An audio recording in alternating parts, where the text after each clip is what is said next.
네, 조국혁신당 원내대변인 백선희입니다. 이제 국민의힘의 엄중한 헌법적 책임을 물을 시간입니다. 단도직입적으로 말씀드리겠습니다. 국민의힘은 더 이상 민주주의 헌정질서 안에 정당으로 존립할 자격이 없습니다.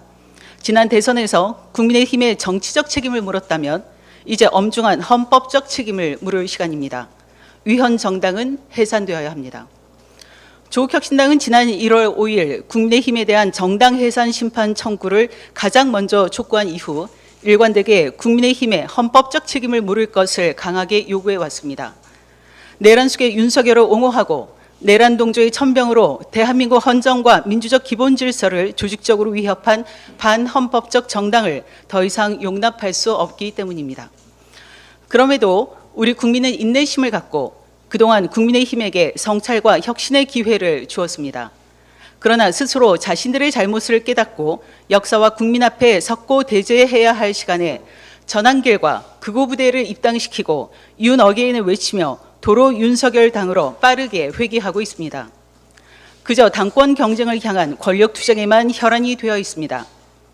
국민의힘 홍준표 전 대표조차 당을 자발적으로 해산하고 재산은 국가에 헌납하라고 일갈할 지경입니다. 이제 국민의 인내는 끝났습니다.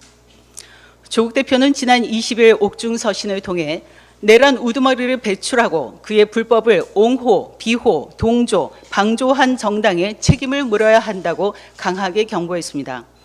그래야만 윤석열뿐만 아니라 그의 몸통인 극우 내란 정치 세력까지 온전히 청산할 수 있기 때문입니다.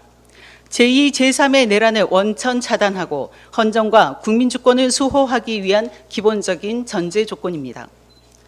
정성호 법무부 장관이 어제 취임한 만큼 즉시 국민의힘 위헌정당 해당 여부에 대한 면밀한 조사와 정당 해산 심판 청구를 지시해야 합니다.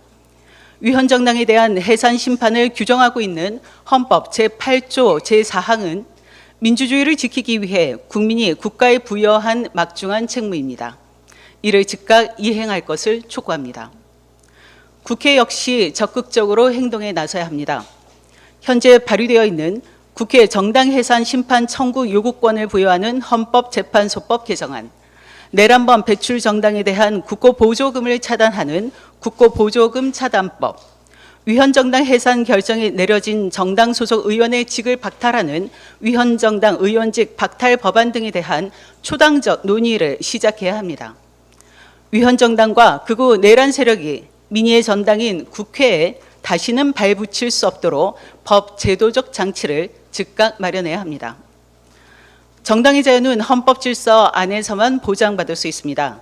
그러나 국민의힘은 헌법의 바깥에 있는 반헌법적 정당입니다.